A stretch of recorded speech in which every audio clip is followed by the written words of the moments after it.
Matt Lenihan Boxing Social in association with Empire Fight Store, Forged Irish Stout. We're here, world champion Skye Nicolson. Does it feel real? I know it was an emotional night for you, but you must be super proud of yourself for achieving that status so soon in your career.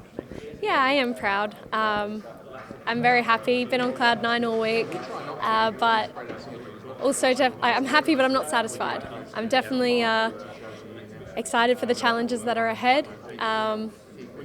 I want to be challenged. I want to be in big fights. I want to be in hard fights, and I feel like they're coming. So no, I'm excited. This is almost like the first step. Everyone wants to say they want to be world champion, but it's not like the ceiling. You've got so many big things you want to do, and it's more now you've had that status, you're in the history books. Skye Nicolson is world champion. You want these big legacy defining nights like we've seen with Katie Taylor over the years, and you mentioned Amanda Serrano. How long does that last? And obviously you mentioned, look, I'm on cloud 9 at the minute, but does it sort of re-energise you a bit? Like after a few days you're like, you know what, we need to start adding to this now. I want another belt, and then let's carry on.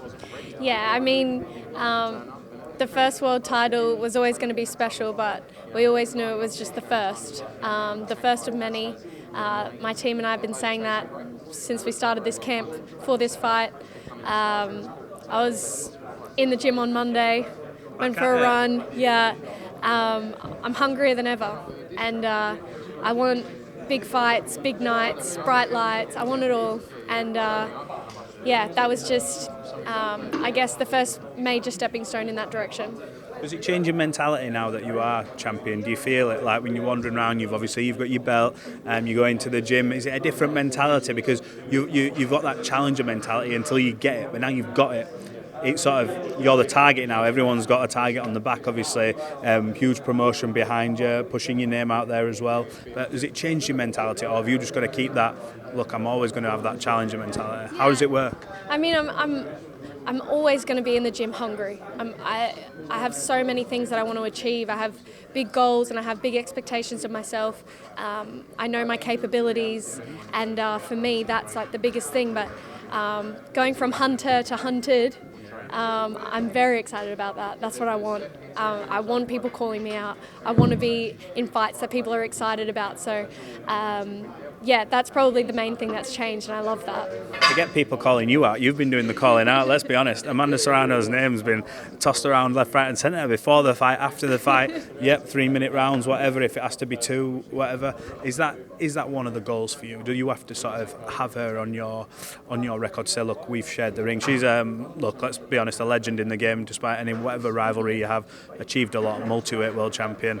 Is that what you see as realistic? Because there's talks of obviously Katie Taylor and her doing it again, but Serrano's in there for you now?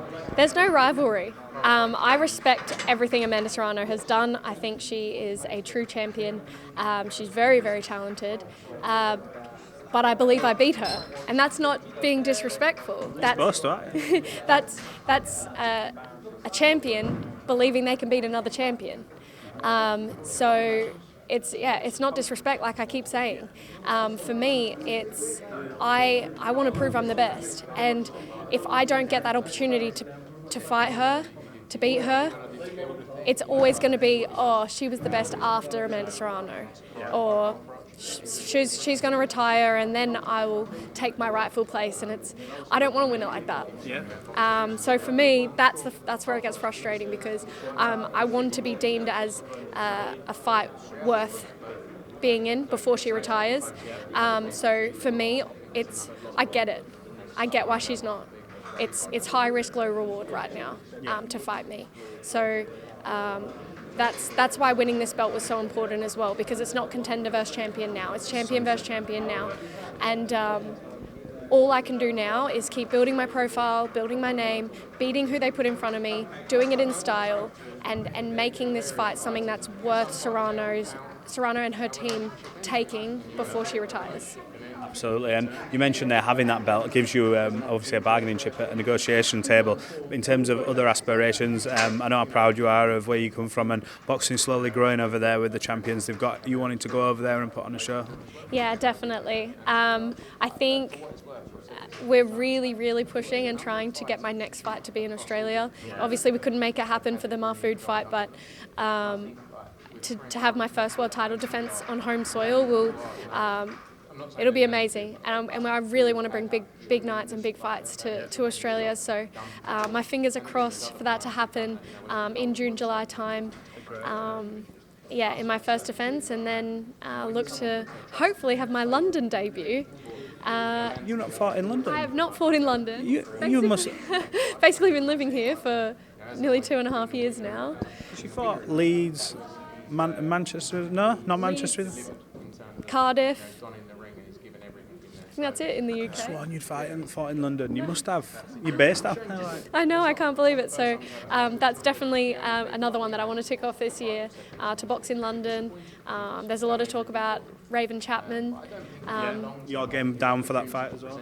Yeah, 100%. I love that fight. And I feel like it's a fight that the UK fans especially will be very excited about. So that's kind of looking like the plan for the rest of 2024, a homecoming and hopefully that fight in London. Now Eddie and Frank are on good terms as well. That obviously helps, the fact that you've got obviously Raven there on that side of things, and now they sort of get on a little bit. Opens that door. Is there any other names that you want to share the ring with? You mentioned sort of Amanda coming to maybe the tail end of her career, so you want to share that, but who else? Who are the other dance partners you see? Because obviously you've got a long time left in this game, a lot of things to achieve. Do you see the other dance partners over the next 2 to 3 years where you go, you know what, they're the big fights that I want, and then whatever happens in between will come? Yeah, I mean, for me, like, obviously I want the Serrano fight because she's got all the belts. If they start being dispersed elsewhere and there's other champions in the division, I think that's going to be very easy to make those fights happen. So we'll see what happens with the belts, but there's definitely big fights out there. I mean, there's talk of potentially a Heather Hardy type fight. I think, again, just in terms of raising the profile, fighting another recent opponent of Serrano's, and just keep knocking on that door, basically. So there's definitely talk there, but there's some great talent coming through, and there's definitely going to be big fights to be made over the next 12 to 18 months. If Serrano and Taylor do another fight, how do you see it going? To be honest, based on Katie Taylor's last performance and Serrano's last performance, I think Katie Taylor wins the rematch more convincingly than the first fight. Okay, well look, Skye, it's been a pleasure catching up with you. Congratulations on picking up your world title, and fingers crossed we can catch up again, and we wish you all the best. Thank you.